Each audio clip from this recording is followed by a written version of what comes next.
प्रणाम। आपके और आपके सभी अपनों के लिए ईश्वर से ढेर सारी प्रार्थना है।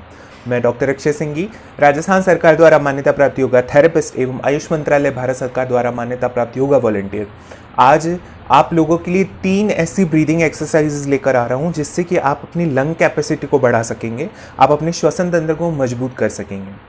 हम सभी जानते हैं कोरोना की इस दूसरी लहर में ये वायरस सीधा ही हमारे फेफड़ों पर आक्रमण कर रहा है।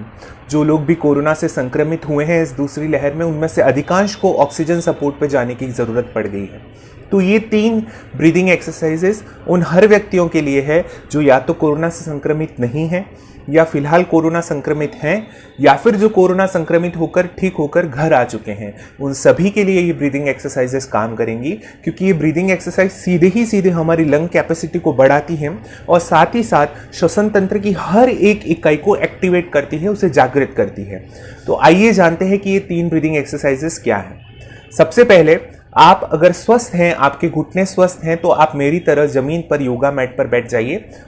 सुखासन में बैठ जाइए, चाहे तो वज्रासन में या पद्मासन में, जिस भी आसन में आप लंबे समय तक आसानी से बैठ सकते हैं उस आसन में बैठ जाइए। और अगर आप स्वस्थ नहीं हैं, आपके घुटने अच्छे से काम नहीं करते हैं, तो फिर आप कुर्सी के ऊपर भी बैठ सकते हैं। और अगर आप एकदम ही बेड रिडन हैं, आप उठकर बैठने में भी सक्षम नहीं है, उसी स्थिति में आप केवल लेट कर भी इन श्वसन क्रियाओं को कर सकते हैं। अपनी कमर को एकदम सीधा रखें और हर श्वसन क्रिया में ध्यान रहे कि आपके हाथ खुले हुए आसमान की तरफ हो, या फिर चिन्ह मुद्रा या ज्ञान मुद्रा बनाकर भी आप ये श्वसन क्रियाएं कर सकते हैं। तीसरी सबसे महत्वपूर्ण बात है कि ये श्वसन क्रियाएं करने के लिए आपका पेट खाली होना चाहिए।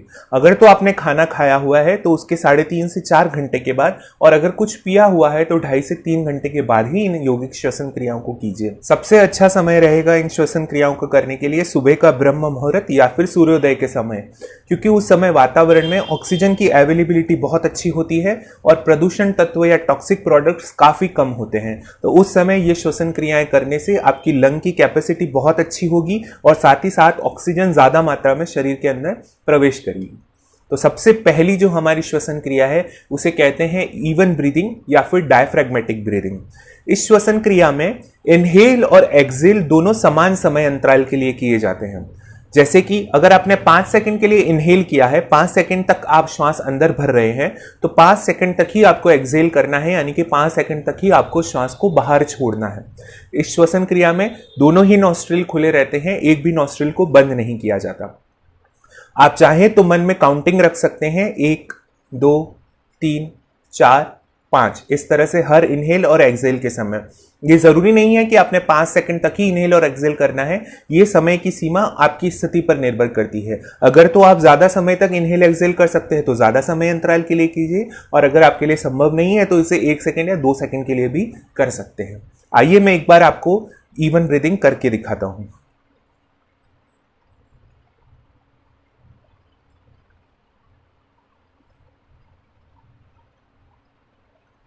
तो मैंने 4 सेकंड के लिए इनहेल किया है और 4 ही सेकंड के लिए एक्सहेल किया है।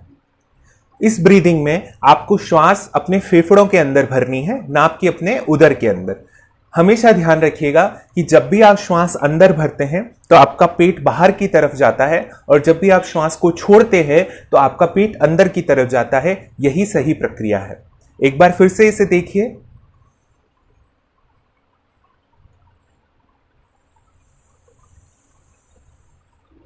तो ये है हमारी इवन ब्रीदिंग या कि डायफ्रैग्मेटिक ब्रीदिंग।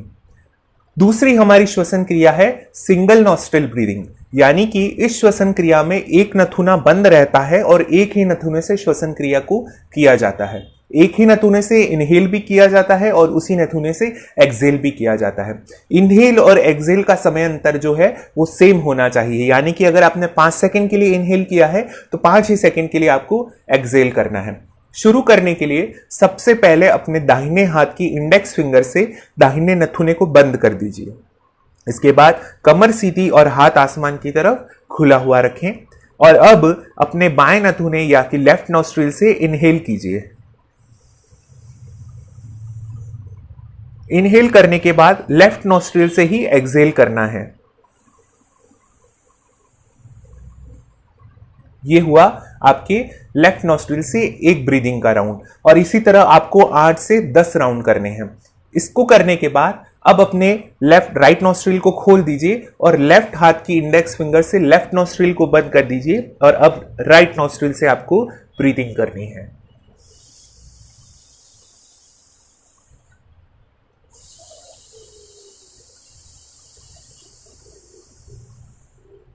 तो ये है आपकी single nostril breathing. Left nostril से भी 8 से 10 बार ब्रीथ और राइट नॉस्ट्रिल से भी 8 से 10 बार ब्रीथ। इसमें भी श्वास को जो है अपने फेफड़ों में ही भरना है। ध्यान रहे श्वास बहुत तेजी से नहीं लेनी है। श्वास लेते समय आवाज नहीं आनी चाहिए, इस तरह से श्वास को नहीं भरना है। बेहद धीमे धीमे इस गति से श्वास को भरना है कि आपके पास बैठे हुए व्यक्ति को आपके श्वास की आवाज भी नहीं आए।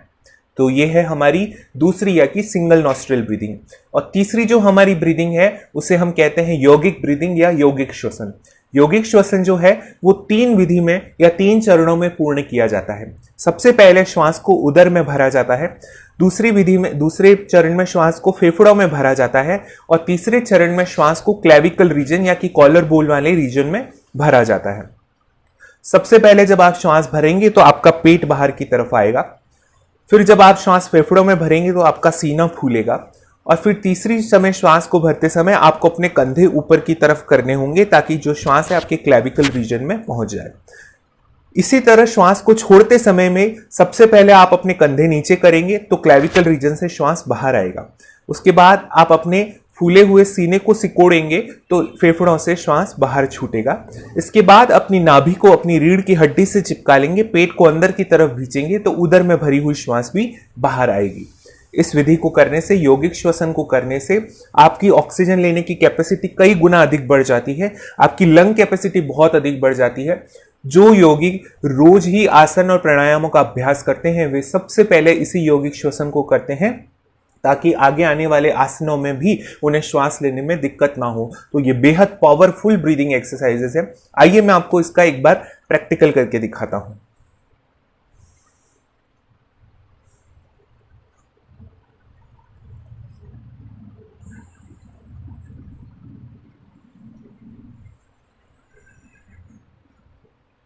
तो इस तरह से सबसे पहले आपका पेट बाहर आएगा, फिर छाती बाहर आएगी और फिर कंधे ऊपर होंगे और एक्सहेल के समय कंधे नीचे जाएंगे, फेफड़ा अंदर जाएंगे या कि छाती अंदर जाएगी और पेट अंदर की तरफ सिकुड़ेगा। अगर आप चाहें तो इनहेल के बाद में कुंभक लगा सकते हैं, यानी थोड़ी देर श्वास को रोक सकते हैं और एक्सहेल के बाद भी थोड़ी देर कुंभक लगाकर श्वास को रोक सकते हैं। अगर आप कुंभक नहीं लगा सकते हैं या श्वास को रोक नहीं सकते हैं, आपको उसमें दिक्कत होती है, तो श्वास को रोकिए मत, इनहेल के बाद तुरंत ही एक्सहेल स्टार्ट कीजिए। अब मैं एक बार आपको कुंभक लगाकर दिखाता हूं।